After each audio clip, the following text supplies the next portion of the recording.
वचन दिले तू मला या मालिकेच्या आजच्या भागामध्ये आपल्याला पाहायला मिळते की इकडे आता ऊर्जा जी आहे ती एका वकील साहेबांकडे पैसे मागत असते. ती त्या वकील साहेबांना म्हणते, सर मला थोडी पैशांची अडचण होती, मला पैसे हवे होते हो.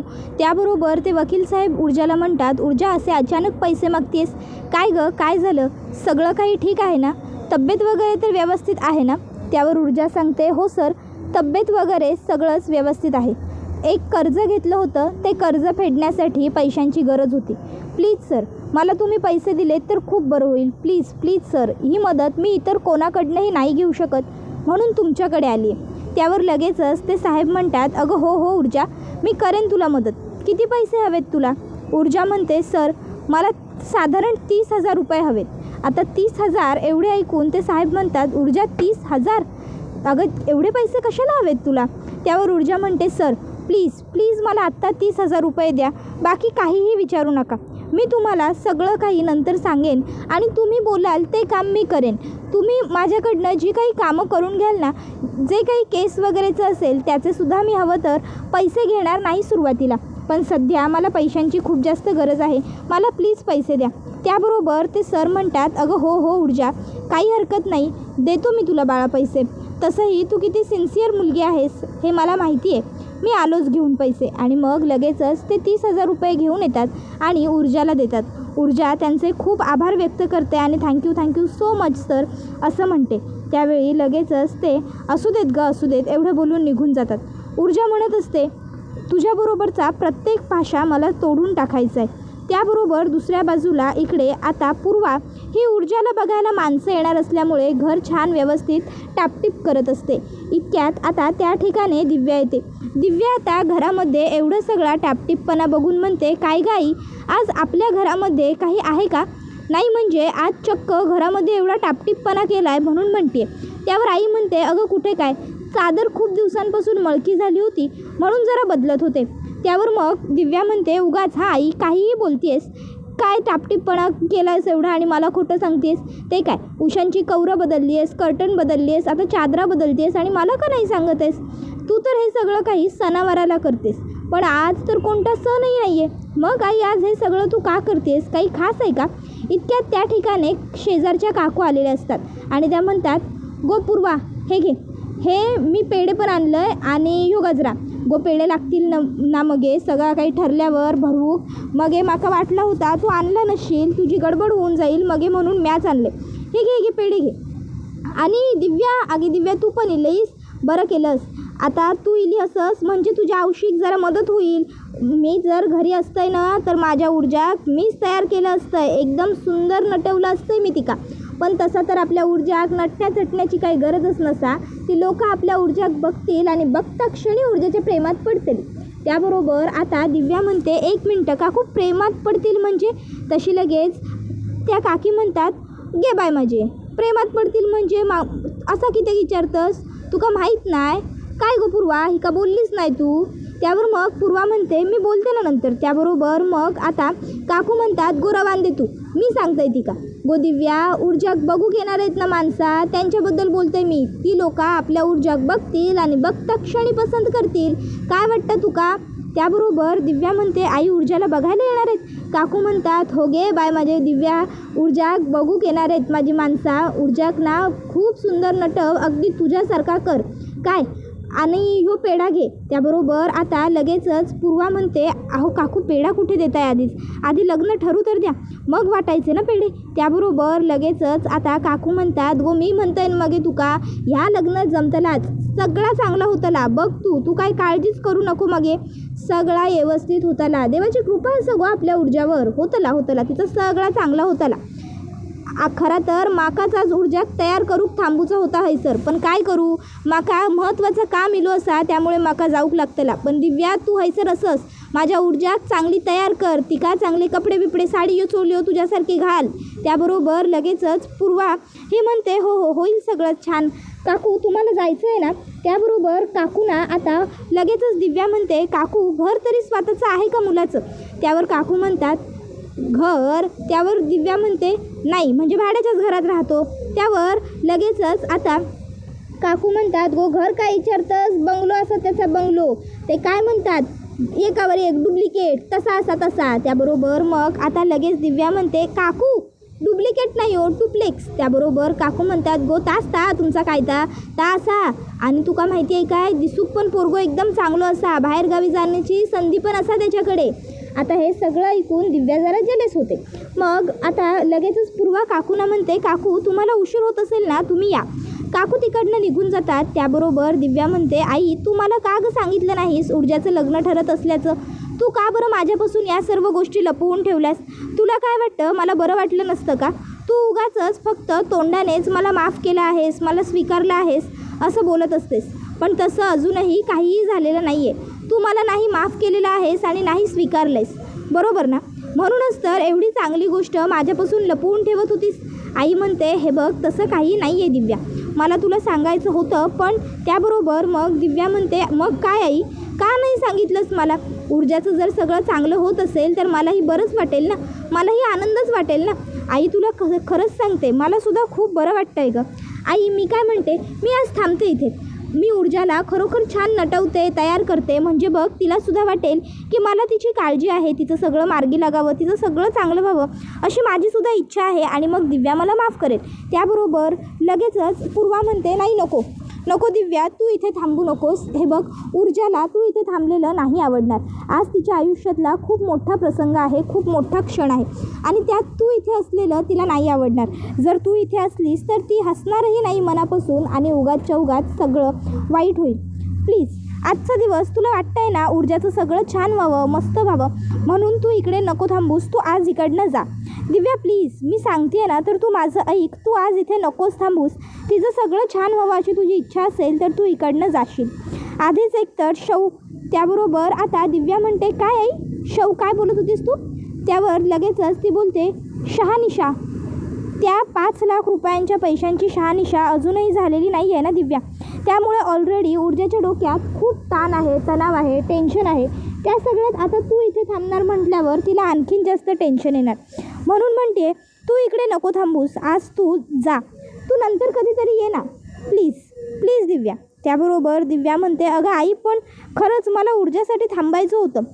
पूर्वा म्हणते पण आज नकोस थांबूस तू प्लीज. त्यावर मग दिव्या म्हणते बरं ठीक आहे जाते मी, पण मुलगा श्रीमंत आहे हे बरं झालं आई. त्यावर रागाने पूर्वा दिव्याकडे बघते. तशी दिव्या लगेचच म्हणते अगं म्हणजे सॉरी आई, पण मला असं म्हणायचं आहे की बरंच झालं ना आपल्या ऊर्जालाही श्रीमंत चांगला नवरा मिळाला. बरं ऊर्जा तयार झाली की तिचा एक सुंदर फोटो काढून जरूर ठेवा मला बघायला, मला आवडेल नंतर ऊर्जाचा फोटो बघायला. त्यानंतर दिव्या तिकडनं निघून जाते. तर इकडे शौर्यला विजया सूप खाऊ घालत असते. शौर्य म्हणत असतो आई बाद झालं नको आणखीन. त्यावर आता विजया म्हणत असते शौर्य बाळा अरे असं काय करतोयस, थोडंसं तरी खा ना. शौर्य म्हणतो आई नको ना गं प्लीज बास मला. त्याबरोबर आई म्हणत असते आता तू थोडंसं जरी खाल्लंयस ना तेव्हा कुठे माझ्या जीवात जीव आलाय. कालपासून तू काहीही खात नव्हतास, तुला काय सांगू मला केवढं टेन्शन आलं होतं ते. त्यानंतर विजया तिकडनं निघून जाते. तर आता आजी तिकडे येते आणि म्हणत असते शौर्य बेटा आता बरं वाटतंय ना, चला आता मग उठा पटपट आवरायला घ्या, तयारीला लागा. त्याबरोबर शौर्य म्हणतो नाही गं आजी माझं काहीही करण्याचं मन नाही आहे, इच्छाच वाटत नाही आहे काही करावी अशी. त्यावर आजी म्हणते शौर्य बाळा असं करून कसं चालेल, तरतरी धरली पाहिजे ना आपण स्वतः, मग बरं वाटेल की नाही बाळा. जा जा चल उठ आता जरा फ्रेश वगैरे हो म्हणजे तुला बरं वाटेल, उठ उठ. त्याबरोबर शौर्य म्हणतो आजी अगं इथून अंथरुणावरनं उठावं काही करावं अशी इच्छा होतच नाही आहे, नको ना. त्याबरोबर आजी म्हणते असं समज तुला आत्ता ऊर्जाला भेटायला जायचं आहे आणि ऊर्जाला भेटायला जाण्यासाठीच तुला मी आवरायला सांगते, तयारी करायला सांगते. मग तर झालं, जा जा जा पटकन शौर्य आवरून घे बाळा, पटपट कर जा. त्याबरोबर शौर्य म्हणत असतो आजी अगं. त्याबरोबर आजी म्हणते हे बघ शौर्य जर आपल्याला एखादी गोष्ट आपल्या मनाप्रमाणे घडावी अशी वाटत असेल ना तर आपण ती गोष्ट मनामध्ये पॉझिटिव्हिटी ठेवून विचार करावी लागते. असा विचार कर ऊर्जा तुला भेटेल, ऊर्जा तुझ्याशी बोलेल, ऊर्जा तुला समजून घेईल आणि मग बघ सगळं तसं घडेल. शौर्य म्हणतो नाही गं आजी हे सगळं फक्त चित्रपटांमध्ये दाखवण्यापुरतं मर्यादित असतं किंवा स्वप्नांमध्ये घडायला. त्यावर मग आजी म्हणते असं काहीही नसतं, आपण ज्या गोष्टींचा विचार करतो ना त्या गोष्टी नक्की घडतात, पण त्यासाठी आधी आपण पॉझिटिव्ह राहणं गरजेचं असतं. तू पॉझिटिव्ह जर राहिलास ना, पॉझिटिव्ह विचार केलास ना की सगळं छान होईल, ऊर्जा तुला माफ करेल तर नक्की तसंच घडेल बघ. तू ना एक काम कर, तू ऊर्जाने तुला फोन केला आहे आणि आत्ताच भेटायला बोलावलं आहे असा विचार कर आणि मग तसा विचार करूनच तू तयारीला लाग बरं. मग बघ कसं तुला भारी वाटेल ते. त्याबरोबर आता शौर्य म्हणतो, आजी अगं पण, आजी म्हणते आता पण नको, किंतु नको, परंतु नको, काही नको, तू उठ आणि आवरायला जा बरं शौर्य. बाळा मस्त आंघोळ कर, तयार हो, असं समज ऊर्जाला भेटायला चाललायस. मग आता शौर्य ऊर्जाला भेटायचं आहे म्हटल्यावर लगेच आनंदाने उठतो आणि आवरायला तिकडनं निघून जातो. ऊर्जाचं नाव काढल्यावरही शौर्याला किती बरं वाटतं. शौर्याच्या चेहऱ्यावरती किती आनंद येतो हे बघून आजीच्या चेहऱ्यावर सुद्धा आनंद येतो. तर दुसऱ्या बाजूला आता इकडे ऊर्जाला बघायला मुलाकडची मंडळी येणार असते. त्यामुळे ऊर्जाला आईने सुंदर गुलाबी रंगाची साडी घातलेली असते आणि छान तयारही केलेलं असतं. आता आई ऊर्जाच्या केसामध्ये गजरा माळत असते. तर ऊर्जा आईकडे बघते. आई ऊर्जाला म्हणते, मगाशी काकू देऊन गेल्या होत्या तुझ्यासाठी हा गजरा. ऊर्जा, खरंच बाळा खूप सुंदर दिसतेस, खूप गोड, पण एका गोष्टीची अजूनही कमी आहेच की. त्यावर ऊर्जा म्हणते, कोणती आई, काय झालं? त्यावर आई म्हणते, ऊर्जा अगं असं काय करतेस? सगळ्यात महत्त्वाचा आणि मौल्यवान दागिना हे चेहऱ्यावरचं हसू असतं बाळा, आणि तुझ्या चेहऱ्यावरती तुझं हसूच नाही आहे. जर चेहऱ्यावरती हसूच नसेल तर काय उपयोग या सर्व गोष्टींचा? ऊर्जा बाळा जरा तरी हस ना, चेहऱ्यावर थोडं हसू आण. त्याबरोबर मग ऊर्जा आता थोडंसं हसते. त्यावर आई म्हणते, ऊर्जा अगं बाळा नाराज नको राहूस. तू असं उदास राहिल्याने, नाराज राहिल्याने काही बदलणार आहे का? उलट आज तुझं लग्न ठरणार आहे. आज तुझ्या चेहऱ्यावर थोडं हसू हवं ना. ऊर्जा म्हणते, आई मनातच नाही आहे माझ्या हसणं, तर कुठून आणू गं चेहऱ्यावर तरी? त्यावर आई ऊर्जाला म्हणत असते, ऊर्जा एक काम कर, एखादा आनंदाचा सुंदर प्रसंग तुझ्या आयुष्यात घडलेला आठव आणि मग बघ, मग तो आठवून तुझ्या चेहऱ्यावर आपसूक हसू येईल. आई आता तिकडनं गेल्यावर ऊर्जा आरशात बघते. इतक्यात तिला आठवतं, तिला शौर्य म्हणाला होता, ऊर्जा किती सुंदर दिसतेस तू, आणि ऊर्जाच्या चेहऱ्यावर आपसूक हसू येतं. आता ऊर्जाचा हसरा चेहरा ती आरशात बघते आणि मग तिला लगेचच पुन्हा भूतकाळाची पुनरावृत्ती होते. तिला आठवतं की कसं शौर्याच्या ती प्रेमात पडली, शौर्याने कसं तिला प्रपोज केलं. त्यानंतर तिकडे मंग्याने येऊन सांगितलं की हा शौर्य हर्षवर्धन जहागीरदारांचा मुलगा आहे. त्यानंतर मग हर्षवर्धन जहागीरदार तिला म्हणाले होते की आज फक्त केस नाही तर वारसा लढला जाणार आहे. तुझे बाबा हरले होते आणि आज तूही हरणार आहेस. त्यानंतर आईने ऊर्जाला सांगितलं होतं की तुझ्या बाबांना या हर्षवर्धन जहागीरदारनेच फाशी घ्यायला भाग पाडलं होतं. आता हे सगळं आठवून ऊर्जा विचार करते की नाही, काहीही झालं तरी नाही, मला ह्या नात्याची सुरुवात करण्या अगोदर शौर्याबरोबरची सगळी नाती संपवायची आहेत, सगळे पास तोडायचे आहेत. तर दुसऱ्या बाजूला आता इकडे पद्माला भेटायला हर्षवर्धन स्वतः घरी आलेला असतो.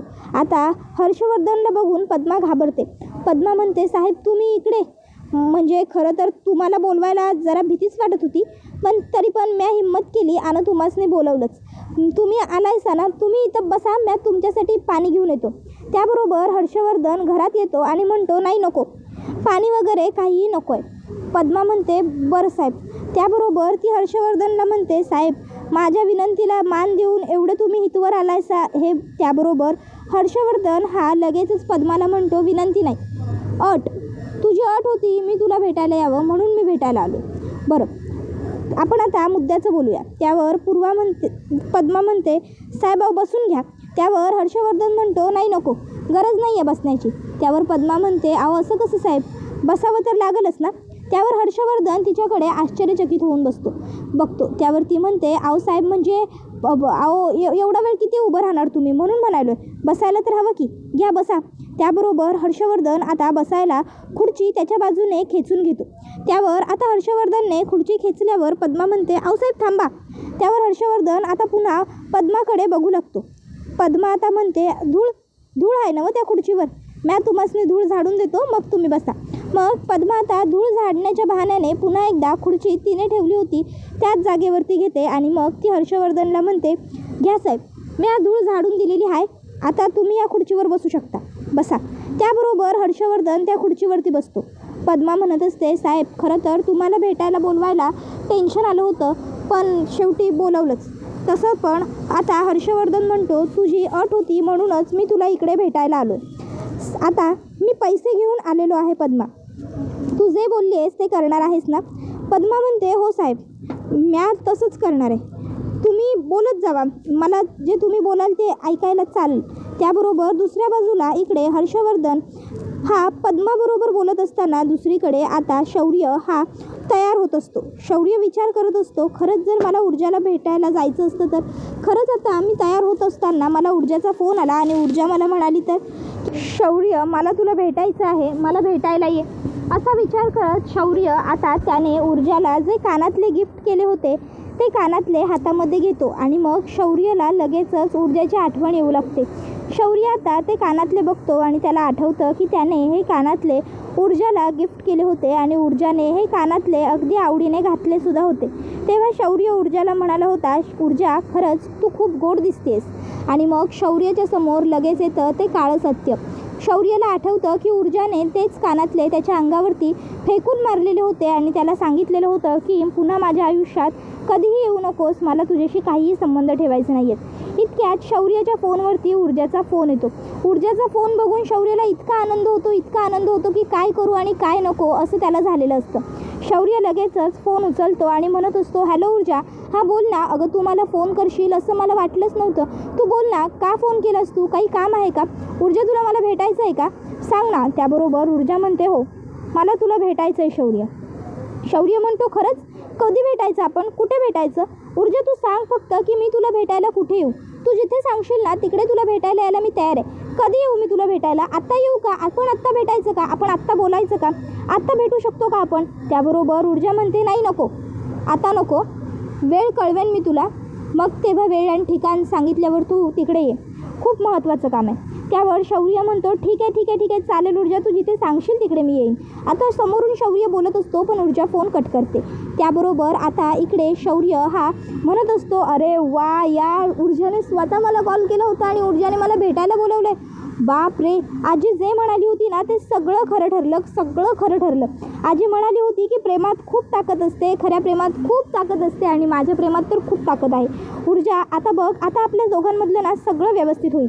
आता मला तर असं झालं आहे की कधी एकदाचं आपण दोघंजणं भेटतोय आणि कधी एकदाची मी तुझी माफी मागतोय, कधी एकदाचं मी तुला सगळं सांगतोय. ऊर्जा, येस, आपण एकमेकाला भेटणार, आपल्यातले सगळे गैरसमज दूर होणार आणि सगळं चांगलं होणार. ऊर्जा, माझं तुझ्यावर खूप प्रेम आहे. ऊर्जा, आपलं एकमेकांवर खूप प्रेम आहे.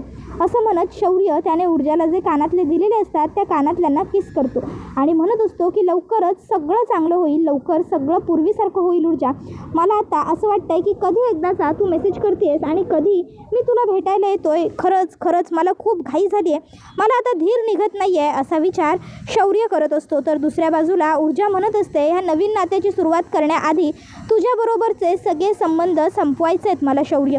त्यानंतर आता इकडे शौर्य हा तर ऊर्जाचेच कानातले घेऊन वेड्यासारखा फिरत असतो. तर इकडे दिव्या ही शौर्याला पेढा देत म्हणत असते, शौर्य हा घे पेढा, ऊर्जाचं लग्न ठरलं आहे. हे ऐकून शौर्य म्हणतो, काय? ऊर्जाचं लग्न ठरलं आहे? हे कसं शक्य आहे? तर आता दुसऱ्या बाजूला ऊर्जा त्या मुलाकडच्यांना चहा पाणी वगैरे देत असते. सगळं अगदी सुरळीत सुरू असतं. तर इकडे शौर्याची मात्र चिडचिड होत असते. शौर्य म्हणत असतो, ऊर्जा याला काय अर्थ आहे? तू मला आज भेटायला बोलवलं होतंस आणि हे सगळं तू काय करतेस? इतक्या टोकाचा निर्णय तू का घेतलास? का वागतेस तू अशी? त्याबरोबर आता हा व्हिडिओ इथेच संपतो. व्हिडिओ आवडला असेल तर व्हिडिओला लाईक करा, चॅनलवर नवीन असाल तर चॅनलला सबस्क्राईब करा आणि बेल आयकॉन आठवणीने प्रेस करा, जेणेकरून तुम्हाला पुढच्या प्रत्येक व्हिडिओचं नोटिफिकेशन मिळत जाईल आणि सर्व व्हिडिओंचा आनंद हा अगदी उत्तम पद्धतीने घेता येईल. चला तर मग प्रेक्षकांनो, आजच्या पुरतं इथेच थांबूया. पुढचा व्हिडिओ येईपर्यंत टाटा, बाय बाय, धन्यवाद, take care all of you.